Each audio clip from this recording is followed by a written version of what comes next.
It started with her silence. Jen, my 4-year-old daughter, came home from her grandmother's house and simply stopped eating.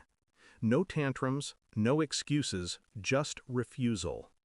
At first I thought it was stubbornness, a child testing limits. But it wasn't that. It was fear. When I tried to feed her, she would shake her head and whisper, "I'm not hungry." Her voice trembled, eyes wide, like she was confessing a crime. That night I stood by her door after midnight. I heard something soft, like muffled sobs wrapped in whispers. I pushed the door open slightly. Jen sat on the floor, her small hands folded in her lap. She was whispering into the dark, repeating something, words I couldn't make out at first. Then I heard it. "I'm sorry.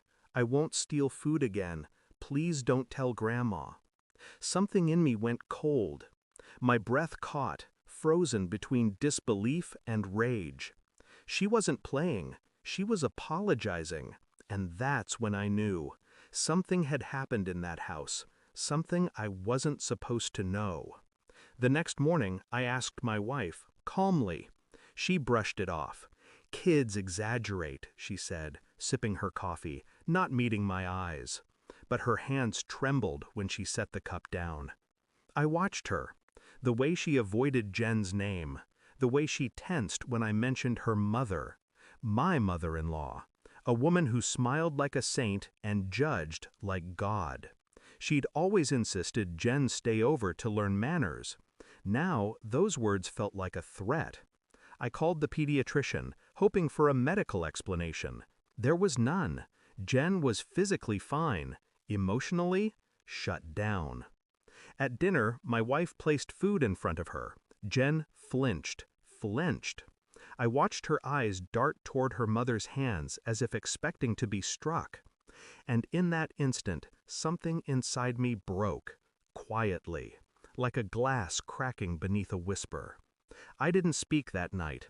I just watched and planned. I started visiting my mother-in-law's house unannounced. Once during the afternoon, once near sunset. She never invited me in. Her smile was brittle. "Next time, dear, the house is a mess." I saw Jen's drawings pinned to the fridge. In every picture, one figure loomed larger. Gray hair, red dress, and sharp black lines for eyes. That same night, I checked our baby monitor footage. Jen had placed something beneath her bed, small and folded. When she left for preschool, I found it. A napkin, crumpled. Written in shaky letters, "No food. Bad girl. Grandma says hide." My pulse steadied, not quickened. Rage doesn't always scream. Sometimes it just focuses. I installed a voice recorder in Jen's backpack. The next weekend, my wife insisted she stay over again. I agreed, smiled even. When they left, I sat in silence, staring at the wall until night bled into morning. Then I listened. Click. Voices. Footsteps. My mother-in-law's tone, sweet, then sharp. Jen's whimper. Then, "If you eat without permission, I'll lock you in the dark again." The sound of a door, a faint cry, and then silence. I stopped the recording. My hands didn't shake. They should have, but they didn't. I played the recording for my wife.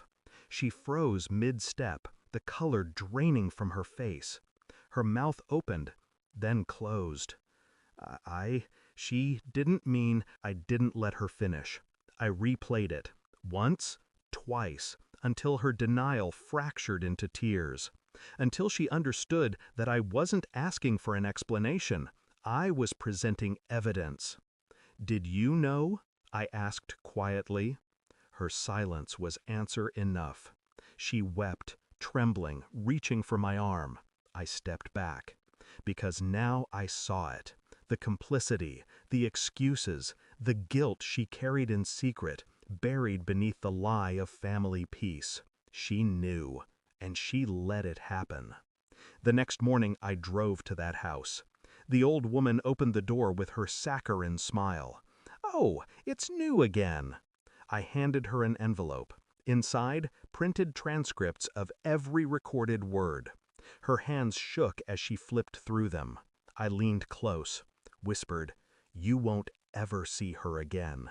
No shouting, no threats, just truth, delivered like a verdict. She tried to laugh. I turned on my phone. The audio played loud enough for the neighborhood to hear.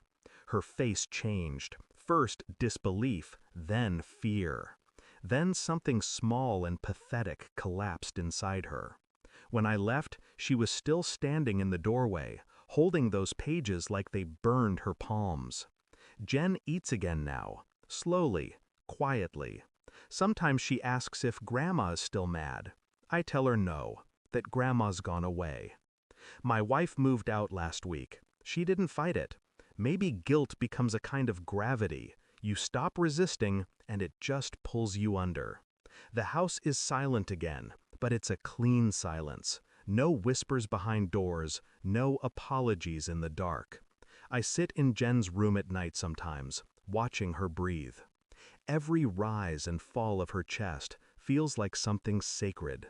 She doesn't know what I did to protect her. She doesn't need to. All she needs to know is that no one will ever hurt her again. And if they try, I'll be waiting. Silent, patient, unforgiving. Thanks for watching. Don't forget to like, share, and comment. Subscribe now to Cheating Stories Insight World for more amazing stories.